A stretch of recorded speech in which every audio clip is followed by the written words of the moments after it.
他看起来非常的羞涩，那么很腼腆、很谦虚的一个人，这是从外表和跟他的讲话的时候，刚刚认识他的时候的一个印象。但是他确实那样子，一下子可以在东，一下子可以在南，一下子可以在最高山上，一下子可以在海边出现的一个工作者。他的行动力是暗藏在他那个安静的个性里面，但是他所点出来的问题，透过他的影像，这影像是由他的心里面，从他的眼睛。用他自己原住民的角度，最深邃的角度观察出来的，而且他一面当当事人，一面当一个拍摄者。他所收取的这些影像里面，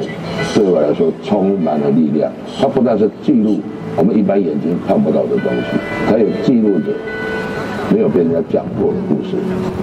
是这样的一个实际用行动生命在付出的，为自己同胞付出的一个青年，我认为是一个首选的一个人物，在我们的选举里面。而且我知道他那个原住民那个原来的样子一直都没有变，这也是和其他立委不一样的地方。有许多的立委今天不是立委，是原住民的样子，但是明天当立委以后，他就变成统治者的样子。这个是很重要的一个麻药的一个图像。我在这里用我的嘴巴轻轻的把它描绘出来，但是这是一个很重要的一个事实。